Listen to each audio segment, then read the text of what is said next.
नक्षत्र नाड़ी जो है वो वैदिक एस्ट्रोलॉजी से काफ़ी डिफरेंट होती है। जब हम वैदिक एस्ट्रोलॉजी की बात करते हैं तो वहाँ पे हम भाव की बात करते हैं, राशियों की बात करते हैं और प्लैनेट्स की बात करते हैं। बट जब मैं नक्षत्र नाड़ी के बारे में बात करती हूँ तो मैं बात कर रही हूँ आपकी मैरिज, आपका डिवोर्स, चाइल्ड बर्थ, आपकी हेल्थ। तो ये सारी चीज़ें जो हैं बहुत प्रिसाइसली हम कैलकुलेट कर सकते हैं विद द हेल्प ऑफ नक्षत्र नाड़ी। जर्नल रेमेडीज हम जो परफॉर्म करते हैं इम्पैक्ट करती हैं लाइफ पर। अगर आपकी लाइफ का जनरल प्रॉब्लम है, जनरल रेमेडी विल वर्क। अगर आपकी लाइफ में कुछ स्पेसिफिक इशू है तो आपको स्पेसिफिक कंसल्टेशन चाहिए, स्पेसिफिक रेमेडी चाहिए। तो नक्षत्र नाड़ी एस्ट्रोलॉजी में हम ये बखूबी डिकोड कर सकते हैं कि पर्सन जो है उसे लॉ करना चाहिए, मेडिकल साइंसेस में जाना चाहिए या कम्युनिकेशन फील्ड अच्छी रहेगी। तो depending upon your chart we can always guide the person.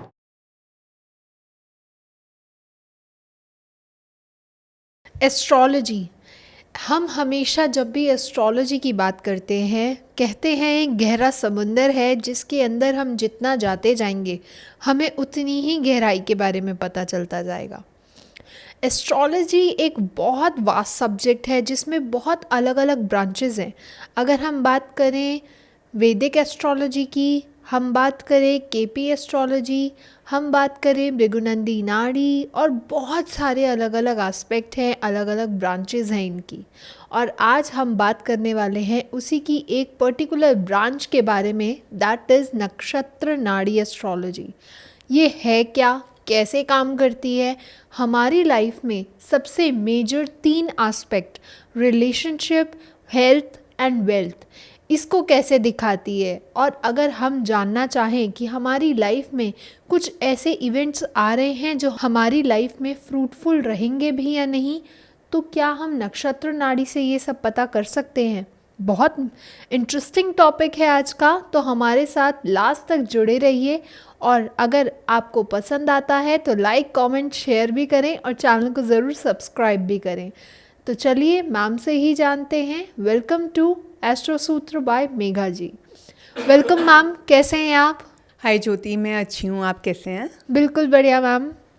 और हम जब भी बात करते हैं एक अलग एस्पेक्ट्स के बारे में, हम नया कुछ ना कुछ नया सुनते हैं आपसे, नया जानते हैं। दैट इज़, हमने पहले भी बात करी है नाड़ी एस्ट्रोलॉजी से रिलेटेड। तो आज हम जानना चाहते हैं नक्षत्र नाड़ी एस्ट्रोलॉजी को ही डिटेल में। तो सबसे पहले तो मेरा सवाल यही रहेगा कि ये है क्या। अगर हम नक्षत्र नाड़ी एस्ट्रोलॉजी की बात करते हैं तो it is one of the forms of astrology only. ठीक है, नक्षत्र नाड़ी जो है वो वैदिक एस्ट्रोलॉजी से काफ़ी डिफरेंट होती है। अच्छा। जब हम वैदिक एस्ट्रोलॉजी की बात करते हैं तो वहाँ पे हम भाव की बात करते हैं, राशियों की बात करते हैं और प्लैनेट्स की बात करते हैं। बट जब मैं नक्षत्र नाड़ी के बारे में बात करती हूँ तो मैं बात कर रही हूँ प्लैनेट्स की पावर की, उनके सब लॉर्ड्स की और उनके नक्षत्रास की। तो आप समझ रहे हो डिफरेंस कहाँ पर है। नाउ यहाँ पर आई एम नॉट वरिड कि मेरा प्लैनेट कौन से घर में बैठा हुआ है। ठीक है, आई एम नॉट वरिड कि मेरा प्लैनेट कौन सी राशि में बैठा हुआ है। अच्छा। मेरे लिए जो इंपॉर्टेंट बात है वो क्या है कि मेरा प्लैनेट क्या है, मेरे प्लैनेट का नक्षत्र क्या है और मेरे प्लैनेट का सब लॉर्ड क्या है और उनकी पावर्स क्या हैं। तो आप समझ रहे हो यहाँ पे डिफरेंस क्या है। वैदिक में आई एम मोर कंसर्न कि मेरा प्लैनेट कौन सी राशि में बैठा है। ठीक है, मेरा प्लैनेट उच्च का है, नीच का है, या मेरा प्लैनेट कौन से हाउस में बैठा है। ठीक है, ये मेरे कंसर्न एरियाज हो जाते हैं। बट नक्षत्र नाड़ी में things are bit simpler and it talks about your planet, नक्षत्र एंड सब लॉर्ड। ओके, तो अगर हम जानना चाहें इसी को सिंपलर फॉर्म में कि नक्षत्र नाड़ी एस्ट्रोलॉजी मोस्टली नक्षत्र, पदा और बहुत सारे अलग अलग एस्पेक्ट्स पे जो कहते हैं सिंप्लीफाई करती है, जो उस पर काम करती है, तो वो क्या है, कैसे वर्क होता है उस पर। देखो, जब नक्षत्र नाड़ी की हम बात करते हैं तो यहाँ पे जैसा कि मैंने पहले भी कहा कि यहाँ पे हम जब बात करें तो हम बात कर रहे हैं कि आपका प्लैनेट क्या बोल रहा है, प्लैनेट का नक्षत्र और सब लॉर्ड क्या बात कर रहा है। तो यहाँ पे जो ज़्यादा पावर होती है वो आपके सब लॉर्ड के पास होती है। ठीक है, अगर आपका प्लैनेट का जो सब लॉर्ड है वो बहुत नेगेटिव है तो इवेंट कहीं ना कहीं नेगेटिव डायरेक्शन की तरफ ज़्यादा जाएगा। ठीक है, वहीं अगर आपका सब लॉर्ड पॉजिटिव है तो पॉजिटिविटी की तरफ आपका इवेंट जाता है। तो जो पावर है वो सारी की सारी सब लॉर्ड में ही लाई कर रही है। ठीक है, तो यहाँ पे मेरे को ये वरी नहीं है कि मेरा प्लैनेट कहाँ बैठा है, कौन सी राशि है, मेरा इन सब चीज़ों से कोई मतलब नहीं है। बट जो इवेंट्स का जो प्रिडिक्शन आता है वो जो नक्षत्र नाड़ी से जितना एक्यूरेट आता है उतनी एक्यूरेसी मैंने अभी तक किसी और फॉर्म में नहीं सुनी है। ओके, तो नक्षत्र नाड़ी लाइफ में डेस्टिनी पाथ को जानना चाहें तो वो उसको कैसे एक्सप्लोर करते हैं, कैसे बताता है। देखो डेस्टिनी जो होता है ना वो बहुत कॉम्प्लेक्स चीज़ होती है, ठीक है। जैसे आपका बर्थ चार्ट है, देखो नक्षत्र नाड़ी भी आपका बर्थ चार्ट ही रीड कर रही है, बस उसे रीड करने की और अंडरस्टैंड करने की जो फॉर्म है वो अलग है। फॉर एग्जाम्पल मैंने 10 बच्चों को एक ऐसे लिखने के लिए दिया या एक टॉपिक पढ़ने के लिए दिया, तो उन 10 बच्चों का जो उस चीज़ के प्रति जो उसका एटीट्यूड होगा या जो उनकी समरी होगी या जो उनकी अंडरस्टैंडिंग होगी वो सबकी अलग अलग होगी। तो वैसे ही आप समझो कि जो आपका डेस्टिनी है वो तो बन चुकी है, आपका एक बर्थ चार्ट है, उसको हम अलग अलग तरीक़ों से पढ़ते हैं, बट जब हम नक्षत्र नाड़ी से पढ़ते हैं तो उसमें जो एक्यूरेसी होती है या प्रिडिक्शन ऑफ इवेंट होता है वो ज़्यादा एक्यूरेट होता है और ज़्यादा अच्छे तरीके से होता है। ओके, तो ये पैटर्न या पॉसिबिलिटीज़ के साथ चेंज नहीं होता? देखो एस्ट्रोलॉजी फिक्स्ड है, वो बन चुकी है, वो चेंज नहीं कर सकती। फॉर एग्जाम्पल अब किसी के चार्ट में अगर लिखा हुआ है कि मैरिज में डिवोर्स के चांसेस हैं तो वो हैं, we can not change that. आप समझ रहे हो, वो तो लिखा जा चुका है ना, आपका नेटल चार्ट तो बन गया जिस दिन आप बॉर्न हुए, अब उसमें चेंजेस लाने की तो ज़्यादा पॉसिबिलिटी है नहीं। ऑफ कोर्स अगर आपके पार्टनर का चार्ट अच्छा है तो कहीं ना कहीं खटपट होके लड़ाई झगड़े के बाद या कुछ कुछ एक्सटेंसिव रेमेडीज़ करने के बाद ही हम चीज़ों को कंट्रोल कर सकते हैं, बट जो इवेंट है वो तो आपके चार्ट में लिखा जा चुका है। तो डेस्टिनी की बात जहाँ तक आती है, डेस्टिनी इज़ प्री रिटन, ठीक है। और दूसरा होता है आपका कर्मा, बट कुछ चीज़ें हैं जो कर्मा भी नहीं बदल सकता, उसके लिए आपको एक राइट डायरेक्शन की, क्योंकि अगर देखो मैं डिवोर्स जैसे इवेंट की अगर मैं बात कर रही हूँ तो सोचो आपको अपने आप को कितना कंट्रोल करना पड़ेगा वहाँ पे। एग्जैक्टली आपको अपनी पर्सनालिटी को 360 डिग्री चेंज करना होगा जी, तभी जाके कंट्रोल कर सकते हैं। श्योरिटी तभी भी नहीं है कि होगा या नहीं होगा। तो एक पर्सन के लाइफ के कौन कौन से ऐसे मेजर एस्पेक्ट हैं, अगर हम बात करें रिलेशनशिप की, करियर को डिकोड करना, या फिर हम बात करें हेल्थ को डिकोड करना, क्या ये सब पॉसिबिलिटीज़ नक्षत्र नाड़ी में दिखती हैं? देखो जहाँ तक नक्षत्र नाड़ी की बात है, just like any other form of astrology हम ये सब करने के लिए केपेबल हैं। रिलेशनशिप्स में ऑफकोर्स आपके लव अफेयर्स हैं, अगर आपका शादी है, डिवोर्स है, बच्चे हैं, चाइल्ड बर्थ जो है वो बहुत ब्यूटीफुली प्रिडिक्ट होकर आता है। ओके, तो देखो हर चीज़ को आप प्रिडिक्ट कर सकते हो, आपकी हेल्थ क्या रहेगी, सर्जरी के चांसेस हैं, रिकवरी होगी नहीं होगी, कोई इम्यूनिटी रिलेटेड डिसऑर्डर तो नहीं है स्टार्टिंग से ही, या कोई ऐसा हेल्थ इशू तो नहीं है जिसमें आप यू मे अंडरगो सर्जरी और समथिंग। तो देखो बहुत ब्यूटीफुली हम ये सब निकाल लेते हैं। जहाँ तक करियर की बात है कि करियर में आपको बिजनेस करना है, जॉब करना है, लॉसेज होने के चांसेस हैं, या अगर आप अपनी करियर में जॉब में रहते हैं तो किस लेवल तक राइज करेंगे, ये सब चीज़ें आपको नक्षत्र नाड़ी बहुत अच्छे तरीके से बताता है। तो यहाँ पे जो कैच है ना बस वो इतना ही है कि एक्यूरेसी बहुत बढ़ जाती है, लेकिन लाइफ के जो इवेंट्स हैं, जो मेजर इवेंट्स हैं, हम उनको ही कवर करते हैं। ओके, अब आप आके पूछो कि पास्ट लाइफ का रिलेशनशिप क्या है या मेरे माँ बाप के साथ रिश्ता कैसा है, ये हम सब नहीं बताते नक्षत्र नाड़ी में। नक्षत्र नाड़ी में we talk about you, we talk about your chart, ठीक है ना, कि इस चार्ट से, इस date of birth, time of birth से आपको क्या मिला है और आपको क्या मिल सकता है। हम केवल आपके बारे में बात करेंगे। जैसे आप बाकी फॉर्म ऑफ एस्ट्रोलॉजी में देखते हो, लोग कहते हैं कि मेरे चार्ट से आप मेरे हस्बैंड के बारे में बता दो, स्पाउस के बारे में बता दो, तो यहाँ पर हम ये सब नहीं करते हैं। Okay, it is only about you and you. तो हमारी लाइफ में ना कुछ ऐसे पैटर्न्स होते हैं जो बहुत बार रिपीटेडली होती हैं, जैसे कि अगर कोई टॉक्सिक रिलेशन है तो वो कॉन्टिन्यूसली हमें हर जगह लोग उसी तरीके के मिलते हैं। करियर में अगर कुछ चैलेंजेस आ रहे हैं तब भी ऐसी पॉसिबिलिटीज़ हमें बार बार आती हैं, तो क्या ये चीज़ें भी हम डिकोड कर पाते हैं? देखो जहाँ तक बात है रिपीटेड पैटर्न्स की, अगर मैं पैटर्न्स की बात करती हूँ ना तो उसमें कहीं ना कहीं हमारा बिहेवियर भी रिस्पॉन्सिबल होता है। ओके, ठीक है, देखो मेरा चार्ट है, मेरा चार्ट दिखा रहा है कि मैं एग्जाम्पल ले रही हूँ बस, कि मेरा चार्ट मुझे दिखा रहा है कि this person will not have a very happy relationship, जी, ठीक है। लेकिन आपको हमने बताया कि भाई देखो बहुत ज़्यादा एक्सपेक्टेशन नहीं रखनी है, जो भी रिलेशनशिप है उसमें आपको एडजस्ट करना है, ठीक है। यहाँ पे आपके डिवोर्स के या आपके ब्रेकअप के चांसेस नहीं है, बट रिलेशनशिप बहुत हैप्पी नहीं होगा, ये हम आपको बता रहे हैं, ठीक है। अब इस केस में क्या है, या तो आप मेरी बात अंडरस्टैंड करो और ट्रस्ट करो, ठीक है। फिर उस केस में क्या है, आप थोड़ा सा अपने आप को भी चेंज करो, अपने गुस्से पर, अपने एंगर पर, या हर छोटी बात को बढ़ा चढ़ा कर करने पर आप थोड़ा सा, आपको वहाँ पे स्टॉप लगाना पड़ेगा, ठीक है। वहीं करियर की भी अगर बात है, अगर करियर में बहुत सारे लॉसेस दिख रहे हैं या जॉब चेंज बारी बारी दिख रहा है तो आपको कहीं ना कहीं वो प्रिडिक्टेड है, ठीक है। लेकिन उसमें आपको डील कैसे करना है, ठीक है ना, तो आपको थोड़ा सा अपना ह्यूमन बिहेवियर भी इन सब चीज़ों में ऐड करना पड़ता है। आप समझ रहे हो, जो अगर मेरा रिपीटेड पैटर्न है तो कहीं ना कहीं वो चार्ट से ज़्यादा मैं रिस्पॉन्सिबल हूँ उस चीज़ के लिए, क्योंकि मैं उन पैटर्न्स को अवॉइड कर रही हूँ, मैं अपने अंदर तो कोई बदलाव ला ही नहीं रही हूँ। जी, मेरा मन यही है कि बस एक नया रिलेशनशिप, उसमें हम गए, फिर वो वैसा हो गया, मगर वो वैसा क्यों हो गया, क्योंकि मैंने कोई कॉन्शियस एफर्ट लिया ही नहीं अपने आप को बदलने में। और देखो इसमें ना और भी बहुत सारी चीज़ें हैं कि क्या मैं हील हुई थी उस चीज़ से जो लास्ट टाइम हुई थी। ऐसा तो नहीं है जो लास्ट रिलेशनशिप में हो रहा था वो इस बार भी रिपीट हो रहा है मेरे एंड से भी, बिकॉज कहीं ना कहीं a broken soul always attract a broken soul. अगर आपका ब्रेकअप हुआ है तो मैं रीबाउंड रिलेशनशिप्स के लिए बहुत लोगों को मना करती हूँ कि आप रीबाउंड रिलेशनशिप्स में बिलीव मत करो। और मूव ऑन होने का मतलब भी ये नहीं होता है कि आप एक नए रिलेशनशिप में जंप कर जाओ। मूव ऑन का मतलब है कि you will have to accept कि now this relationship has ended, अब मुझे अपनी लाइफ में आगे बढ़ना है विदाउट दिस पर्टिकुलर रिलेशनशिप। आगे क्या होगा वो बाद में डिसाइड करेंगे, लेकिन पहले आप अपने आप को तो बदलो, अपने अंदर वो इम्प्रूवमेंट लाओ, अपने आप को हील करो।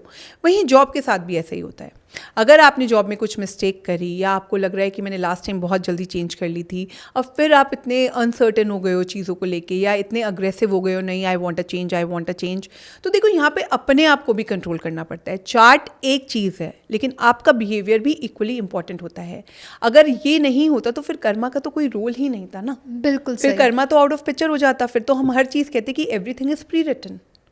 ठीक है, a lot of things are pre written, but karma की आपको भगवान ने एक छूट दे रखी है, एक फ्री विल। आप क्या करना चाहते हो। फ्री विल हमेशा अपना रोल प्ले करती है। तो नाड़ी नक्षत्र सिर्फ पर्सनालिटी की डिस्प्ले करता है कि कैसे पर्सनालिटी है, क्या है, या इवेंट और टाइमिंग्स को भी बहुत अच्छे से डिकोड करता है? आप पहले समझो कि अगर मेरे को पर्सनालिटी डिकोड करनी है तो उसके लिए न्यूमरोलॉजी बहुत अच्छा टूल होता है। ओके। जैसे हम करते हैं, मैं आपको वो बता रही हूँ। People may have other ways also, जी। ठीक है, बट जैसे मैं करती हूँ, I use numerology for decoding the personality and कभी कभी I take help from tarot as well अगर मुझे कुछ डाउट्स होते हैं।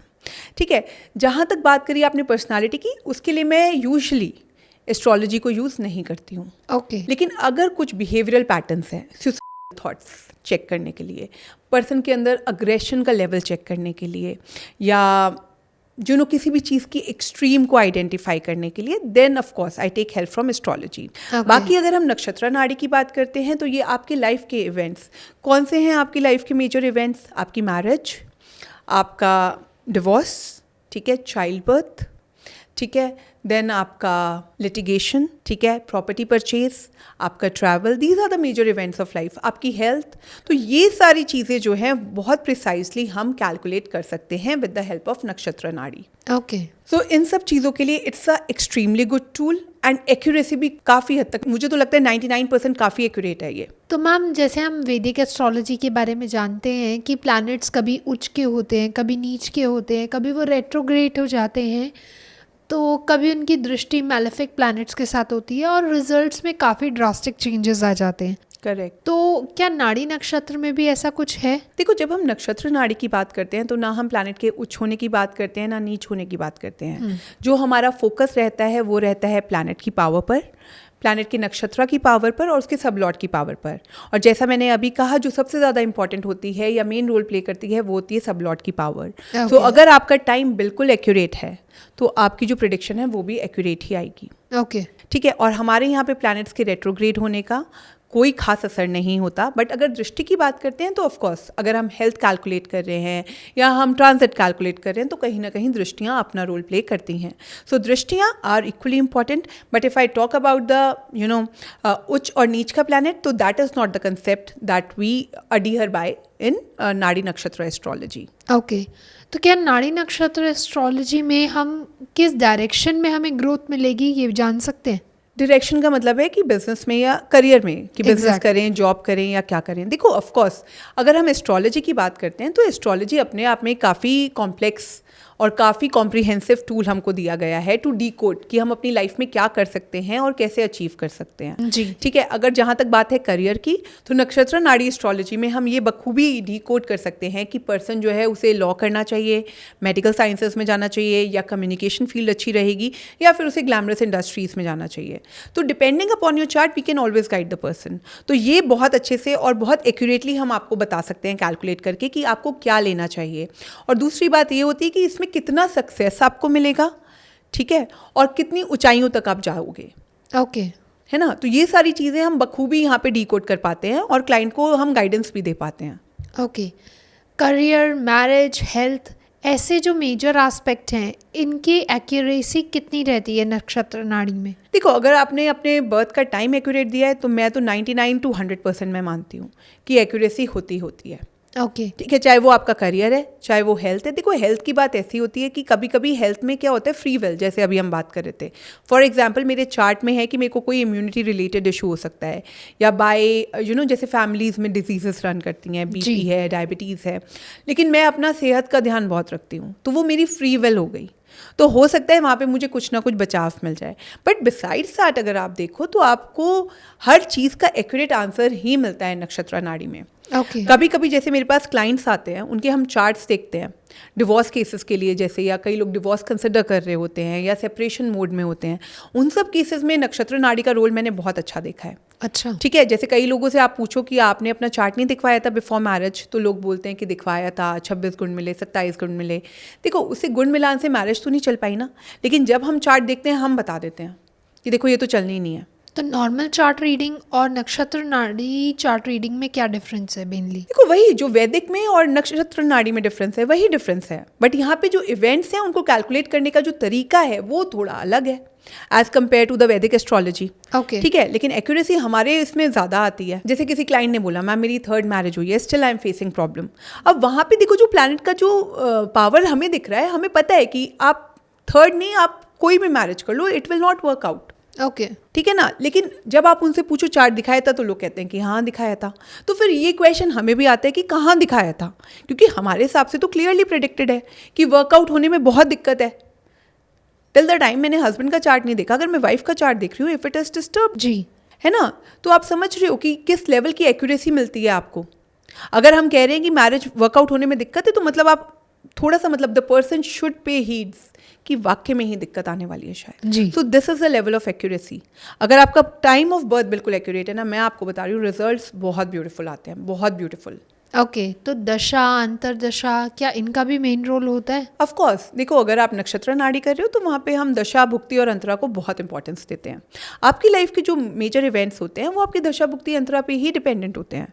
अगर उस टाइम पे प्रेजेंट में अगर आपकी दशा और भुक्ति खराब चल रही हैं, तो पीरियड खराब ही चल रहा है आपका, चाहे फिर वो करियर है, चाहे फिर वो आपकी मैरिड लाइफ है, चाहे फिर वो आपकी हेल्थ है। सो इट ऑल डिपेंड्स कि आपकी दशा उस टाइम पे क्या बोल रही है। देखो, और दशा अपने आप में बहुत लंबी होती है, तो उसका इम्पैक्ट कहीं ना कहीं आपकी लाइफ में बहुत लंबे पीरियड तक भी रहता है। तो क्या किसी प्लैनेट के रिजल्ट्स उसके नक्षत्र पे ही डिपेंड करते हैं, या फिर बहुत चीज़ें हैं जिनको और डिकोड करने की ज़रूरत होती है? देखो, जहाँ तक हम नक्षत्र नाड़ी की बात करें, जैसे मैंने पहले भी कहा, जो पावर लाई करती है वो पावर लाई करती है सब लॉर्ड और नक्षत्र के पास। उसमें से भी सब लॉर्ड की जो पावर होती है वो नक्षत्र की पावर से भी बड़ी होती है। अगर वहाँ पे कुछ गड़बड़ है, देन ऑफ कोर्स इवेंट थोड़ी गड़बड़ देगा ही देगा आपको।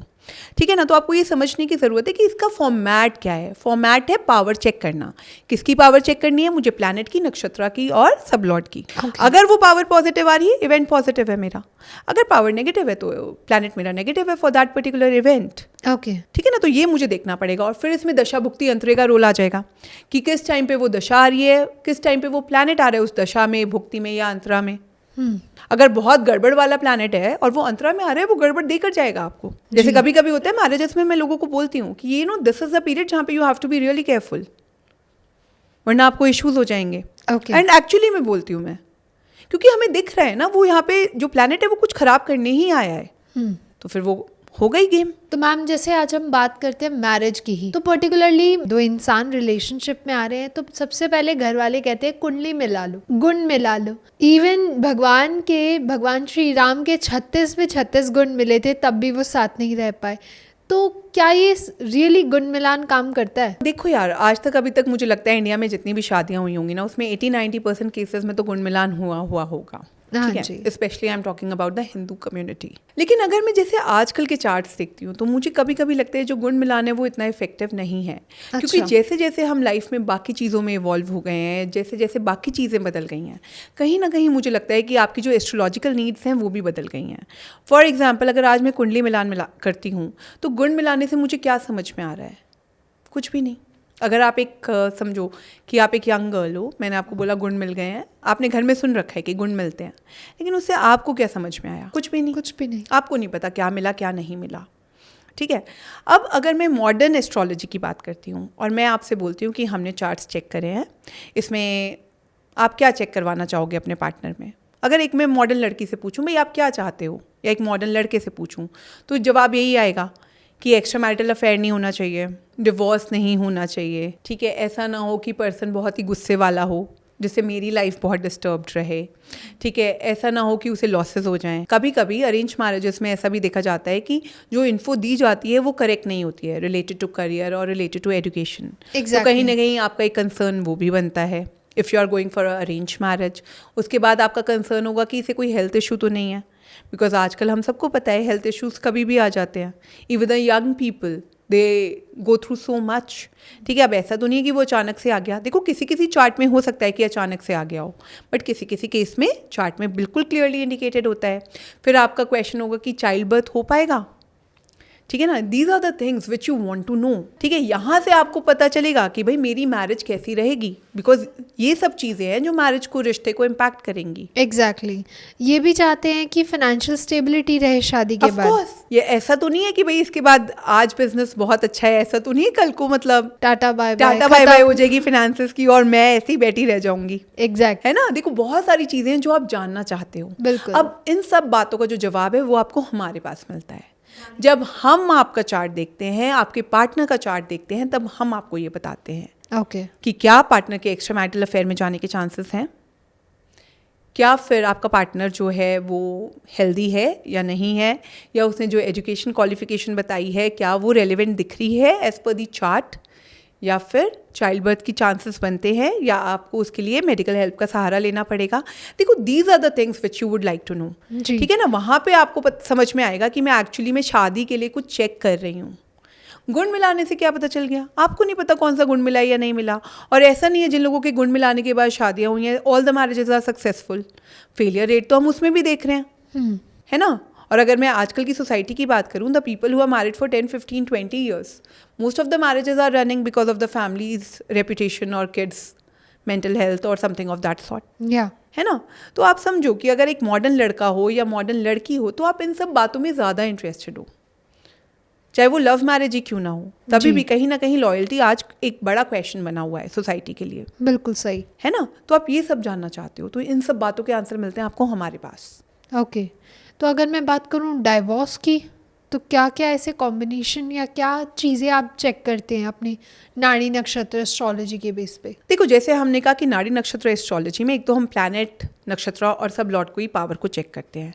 सेकेंडली फिर हम देखते हैं कौन कौन से हाउसेस हैं जो नेगेटिव हाउसेस हैं जो आपके चार्ट में रिपीट हो रहे हैं, या फिर वो जो प्लैनेट्स हैं वो आपकी कौन सी दशा, भुक्ति और अंतरा में आ रहे हैं।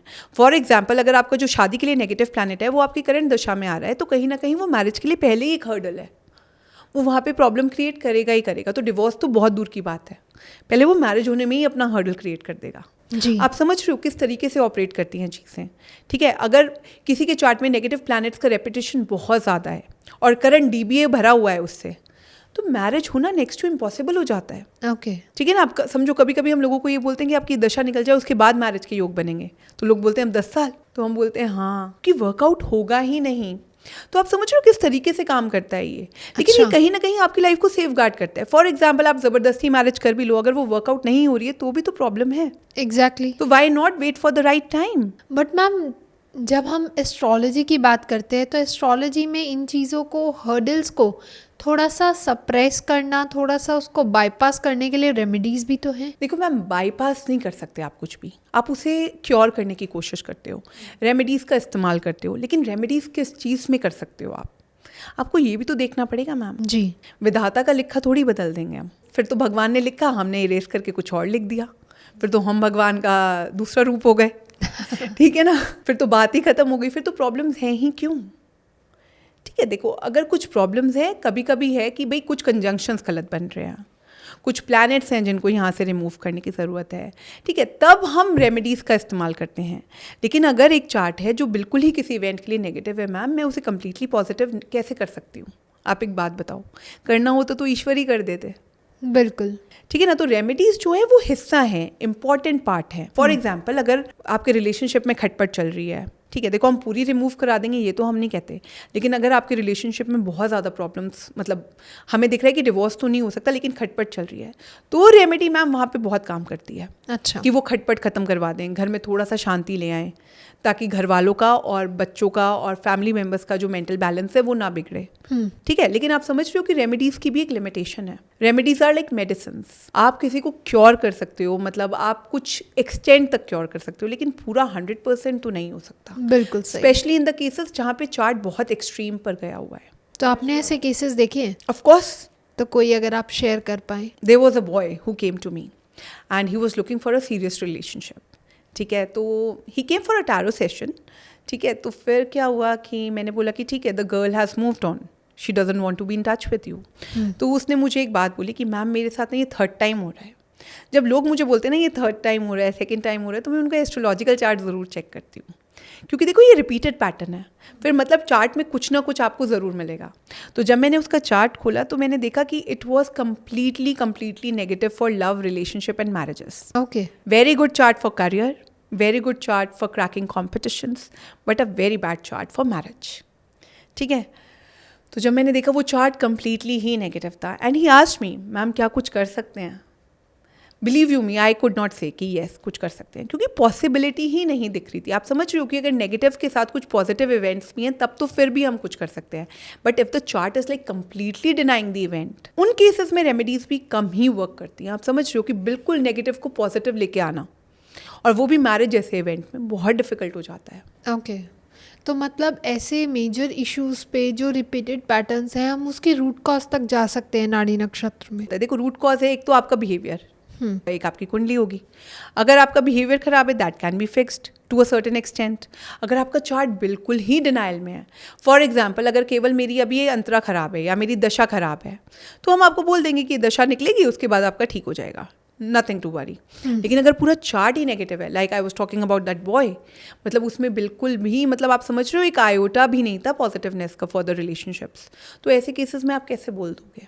तो वहाँ पे तो फिर आपको रूट कॉज क्या, मतलब रूट कॉज फिर यही है कि ईश्वर ने नहीं लिखा है। ओके। वो जो हम कहते हैं ना कि योर कुंडली इज योर ब्लूप्रिंट, तो वो गलत नहीं है, वो ठीक बात है। तो जब हम एस्ट्रोलॉजी को कहते हैं कि एस्ट्रोलॉजी को थोड़ा हम सिंप्लीफाई कर सकते हैं, थोड़ा हम उसे बैलेंस कर सकते हैं, या कहते हैं कोई सफरिंग है अगर आपकी लाइफ में एस्ट्रोलॉजी अगर हमें दिखा रही है कि सफरिंग है, हम उनकी इंटेंसिटी को थोड़ा कम कर सकते हैं ताकि हमें पेन कम हो। करेक्ट, होना तो तय है। तो क्या ये रेमेडीज़ हम जो परफॉर्म करते हैं, ये जर्नल रेमेडीज़ इम्पैक्ट करती हैं लाइफ पर, या कुछ स्पेसिफिक रेमेडीज़ ही पर्टिकुलरली इम्पैक्ट करती हैं? अब इसे आप ऐसे समझो कि आपको एक बुखार हुआ, जैसे कुछ जनरल मेडिसिन हैं, पैरासीटामोल है, क्रोसिन है, जनरल डिजीजेस में जनरल मेडिसिन वर्क। अगर आपकी लाइफ का जनरल प्रॉब्लम है, जनरल रेमेडी विल वर्क जी। अगर आपकी लाइफ में कुछ स्पेसिफिक इशू है तो आपको स्पेसिफिक कंसल्टेशन चाहिए, स्पेसिफिक रेमेडी चाहिए। ओके। ठीक है, हर चीज़ हर किसी के लिए नहीं है। ठीक है ना, फॉर एग्जाम्पल अगर मैंने किसी को कुछ जल प्रवाह करने के लिए बोला है, वो मैंने उसे किसी वजह से बोला है, वो सब चीज़ सब लोगों के लिए नहीं है। जी। मैं आप सबसे नहीं कहती आप सब जाके ये कराओ आपका सब ठीक हो जाएगा, no, it doesn't work like that.